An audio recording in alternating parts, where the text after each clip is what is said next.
नमस्कार, मैं रोशन हूं और मेरे साथ हैं डॉक्टर हीरालाल आईएएस हैं। और आपकी पहचान पर्यावरण को बचाने में और जो पर्यावरण की चुनौतियां हैं, क्लाइमेट चेंज की चुनौतियां हैं, उसको लेकर जो आप जनता में जन जागरूक कर रहे हैं और अपने डिपार्टमेंट आप पीएम किसान योजना पार्ट 2 के जो सीईओ हैं आप उत्तर प्रदेश के, तो आप अपने डिपार्टमेंट को भी आप अनुकूलन कर रहे हैं क्लाइमेट चेंज को लेकर। डॉक्टर साहब, आपका बहुत बहुत स्वागत है। थैंक यू, अभी शुक्रिया आप आपका। 2-3 बार मैंने अभी आपको देखा कि आप अपने डिपार्टमेंट के जो लोगों को हैं उनको भी आप प्रशिक्षित कर रहे हैं कि जो क्लाइमेट चेंज की चुनौतियां हैं उस उसके उसके उसका मुकाबला कैसे करेंगे। तो थोड़ा पहले उसके बारे में बताइए।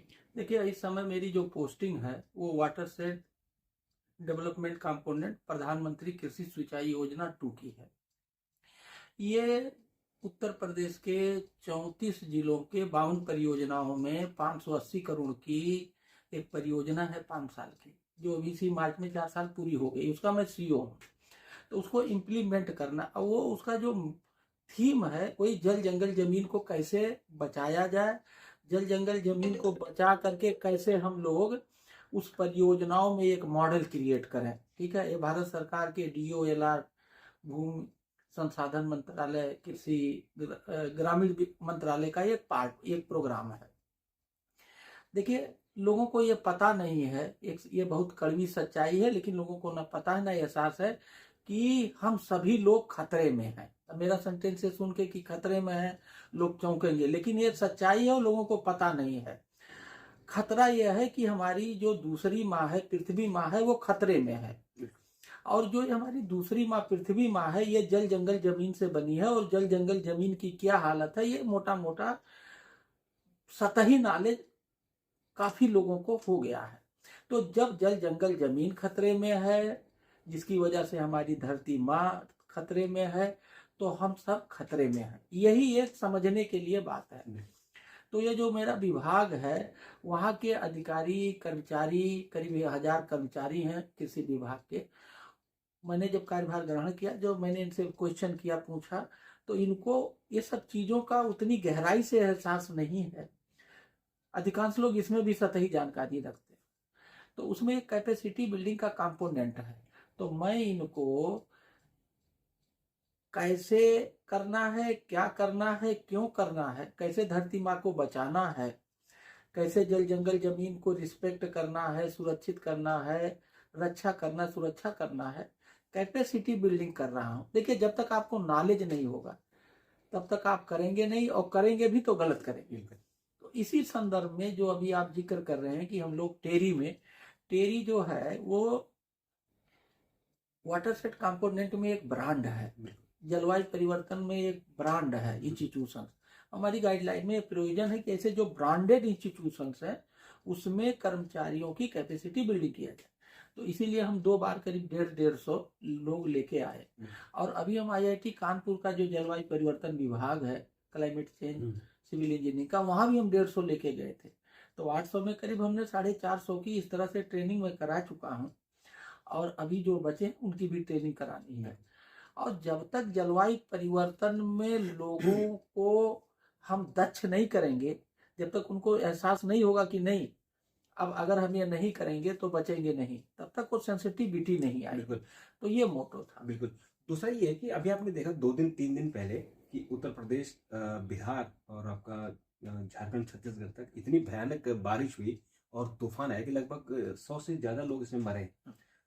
ये तो आपने कहा कि हम सब खतरे में हैं, तो इस समय तो कोई मौसम नहीं है। बिना मौसम के ये जो चक्रवात आया है और जो बारिश आई है, ओले आज भी उत्तराखंड में ओले गिरे हैं, तो ये तो दिख रहा है कि इसमें हम एक चुनौती का सामना कर रहे हैं। नहीं, ये दिख रहा है, वो हम झेल भी रहे हैं, लेकिन इससे हम क्लाइमेटिक चेंज से जोड़ नहीं पा रहे हैं। ये क्यों हो रहा है? जलवायु परिवर्तन के वजह से हो रहा है। केवल जलवायु परिवर्तन के कारण ये हो रहा है। ये हो रहा है, पहले भी होते थे, लेकिन इस मौसम में नहीं होते थे। अब जो इस मौसम में हो रहा है, ये जलवायु परिवर्तन की हो जा रहा है। हम जलवायु परिवर्तन के कारण हो रहा है, ये हम जोड़ नहीं पा रहे हैं। और जिस दिन हम ये जोड़ने में कामयाब हो गए, और यही जोड़ने के लिए ही हम सब कैपेसिटी बिल्डिंग कर रहे हैं। बिल्कुल। तो आपको क्या लगता है कि जो सरकार की तरफ से अंतर्राष्ट्रीय मंचों पर भी बहुत कोशिश हो रही है कि जलवायु परिवर्तन के लोगों को खतरों से उसका एहसास कराया जाए, लेकिन जो छोटे स्तर पर यानी स्थानीय स्तर पर तो आप बड़ी मेहनत कर रहे हैं, लेकिन अंतर्राष्ट्रीय स्तर पर देखें तो अभी यूक्रेन और रूस का वार चल रहा है। रूस ने न जाने कितने किलो, कितने टन जो बारूद यूक्रेन में फेंक दिया है, और जो ईरान में हमने देखा, और इसी तरह से दूसरे देशों में। तो क्लाइमेट चेंज की जो भावना है उसके खिलाफ चल रहा है। इसको हम कैसे ठीक करें? देखिए, मैं आपको एक चीज बताऊं।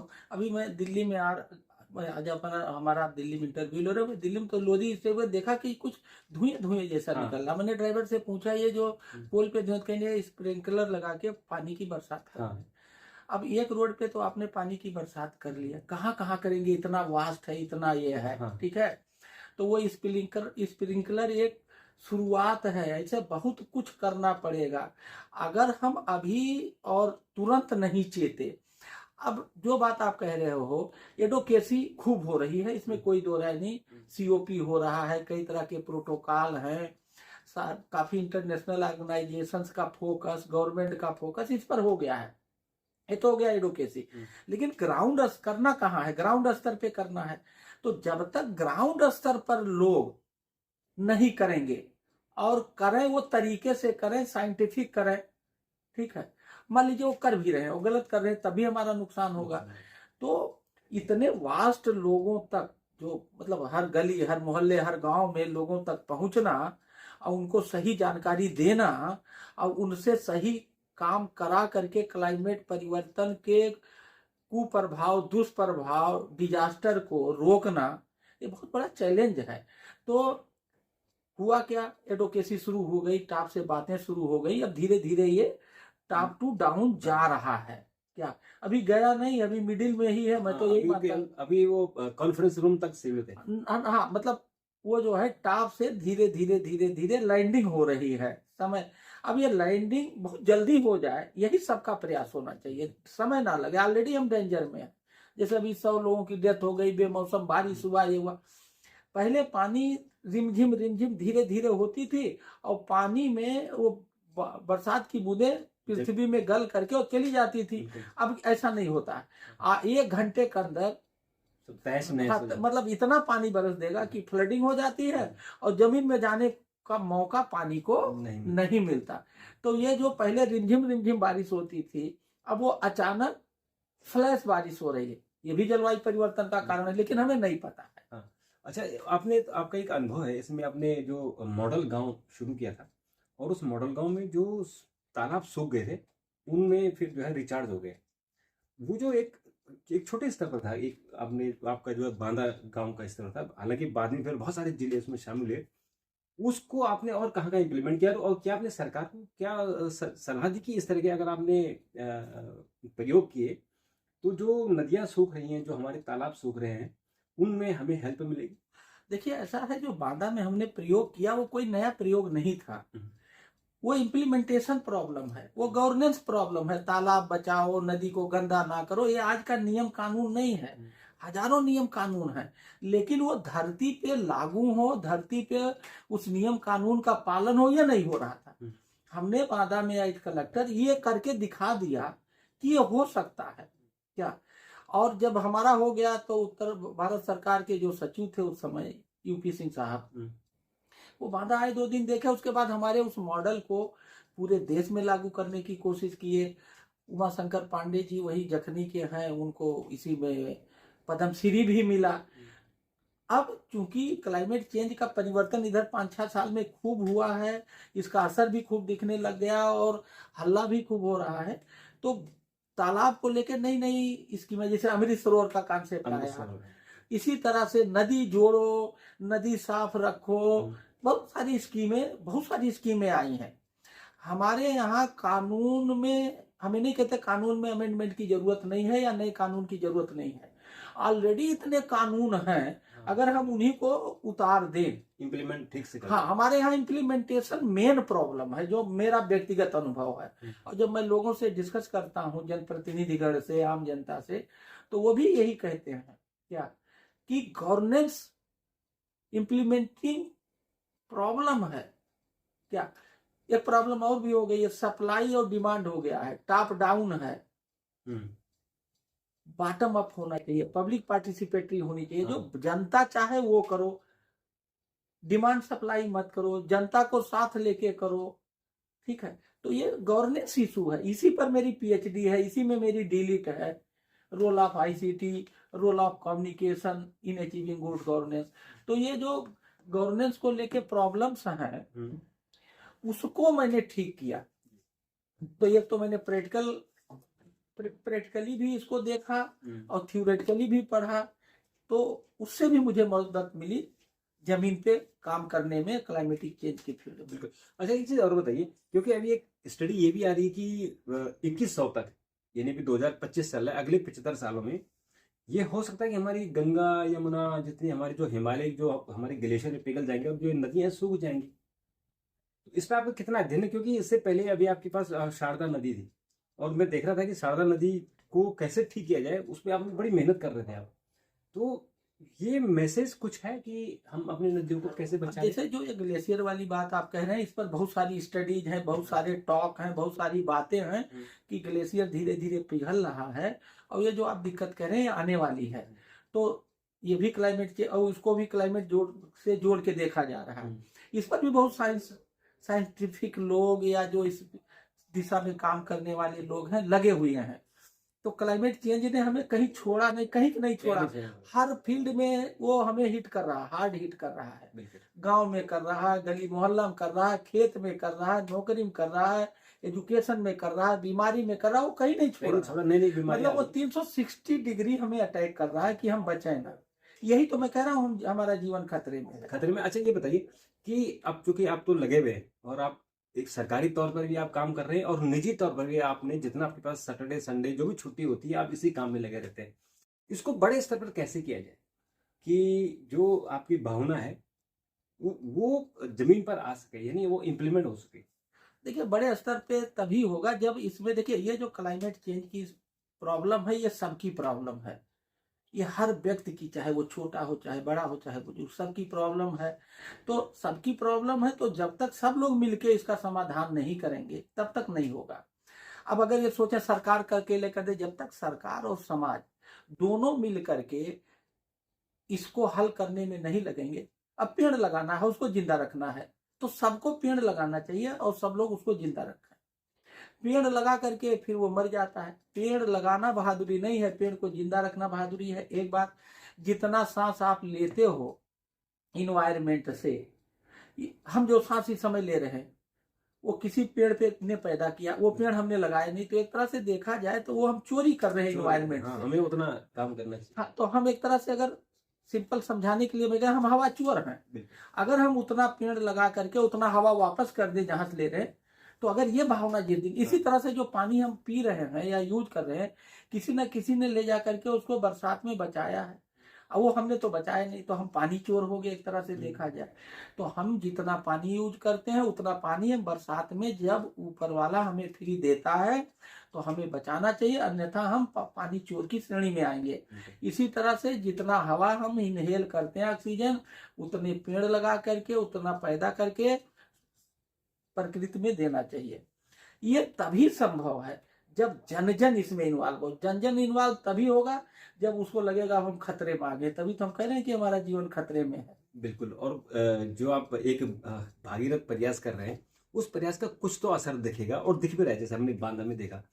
तो ये जो भावना है कि हर आदमी अगर काम करे, तो एक होता है कि गिलहरी भी अपनी भूमिका निभाती है। तो अगर हर आदमी गिलहरी बन जाए और अपनी भूमिका निभाए, तो मुझे लगता है कि जो चुनौती आ रही है, जो इतनी भयानक चुनौती सामने आ रही है, उसका मुकाबला कर सकते हैं। हर जगह ग्रीन, मैं हर जगह ग्रीन करने की कोशिश करता हूँ। जैसे मैं पंजाब में, आप जरूर ग्रीन इलेक्शन करा दिया, महाराष्ट्र में गया ग्रीन इलेक्शन करा दिया, क्योंकि चुनाव में भी ग्रीन गैस पैदा होता है। मतलब हाँ, CO2 पैदा होता है, मीथेन पैदा होता है ड्यू टू प्लास्टिक, तो वहां भी हमने उसको मिटिगेट करने की कोशिश करी।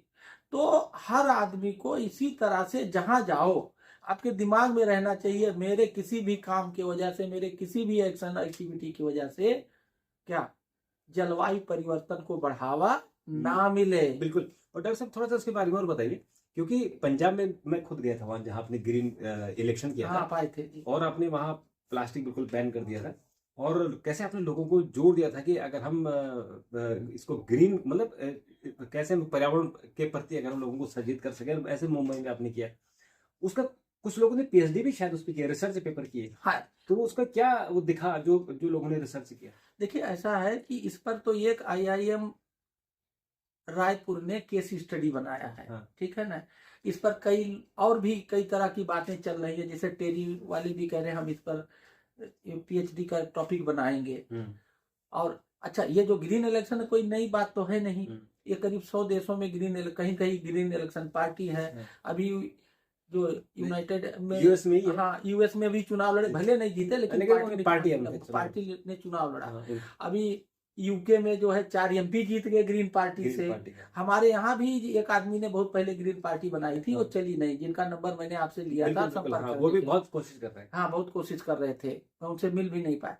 तो इसी तरह से आप शादी कर रहे हो तो वहां भी कोशिश करो कि ग्रीन शादी हो। अब जैसे मैं मॉडल गांव का, जिसका मैं मेंटर हूँ, सैटरडे संडे को मैं गांव में रहता हूँ, ये काम करता हूँ छुट्टियों में।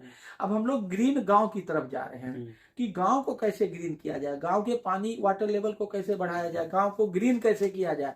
और गांव में भी प्लास्टिक उसी तरह से अंधाधुंध यूज हो रहा है जैसे शहरों में, तो कैसे प्लास्टिक रहित गांव बनाया जाए, कैसे जो गांव की ऊर्जा की जरूरत है उसको सोलर में कन्वर्ट किया जाए।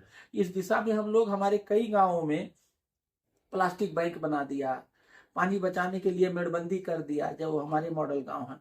तो हम लोग इस दिशा में जहां भी दाव मिलता है, चाहे वो मॉडल गांव का कॉन्सेप्ट हो, चाहे इलेक्शन का कॉन्सेप्ट हो, चाहे शादी का कॉन्सेप्ट हो। जैसे मैं आपको बताऊं, मेरे पिताजी का चौथी एनिवर्सरी है 24 अप्रैल को। हमने अपने घर वालों से ये कहा है कि कोई भी प्लास्टिक वहां दिखना नहीं चाहिए, सब नेचुरल होना चाहिए।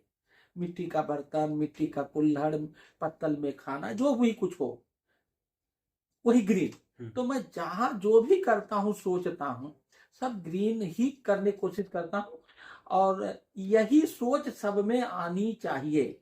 और यही सोच लाने के लिए मैं हर ट्रेनिंग के माध्यम से, कैपेसिटी बिल्डिंग के माध्यम से, टॉक के माध्यम से, डिबेट के माध्यम से करता हूं। और जो भी मुझे जलवायु परिवर्तन पे बुलाता है तो मैं जाता हूं। जैसे 22 अप्रैल को मैं अर्थ डे मना रहा हूं, और पूरे में 34 जिलों में मैंने ऑर्डर किया। छोटा मन रहा है, बड़ा मन रहा है, ये माने नहीं मनाना चाहिए। हाँ, मनाइए, ताकि लोगों के दिमाग में है कि भाई हम क्यों मना रहे हैं, क्यों मना रहे हैं, जागरूकता। इसीलिए जो है इंटरनेशनली 22 अप्रैल को, अरे 18 तारीख को वो बनाया जा रहा है। जी, तो मुझे लगता है डॉक्टर साहब आपने बहुत ही जो पुण्य का काम कर रहे हैं, जो आप अपने सरकारी काम के अलावा जो आप निजी तौर पर जुड़े हुए हैं, आप इस धरती को बचाने के लिए आपका बहुत बहुत शुक्रिया। और आप भी इसमें कुछ कोशिश कीजिए, जो भी आपकी श्रद्धा हो, जो भी आपसे कंट्रीब्यूट हो सके, पर्यावरण को बचाने के लिए काम करें। डॉक्टर साहब का बहुत बहुत धन्यवाद, और आपका भी बहुत बहुत धन्यवाद। थैंक यू, शुक्रिया, नमस्कार।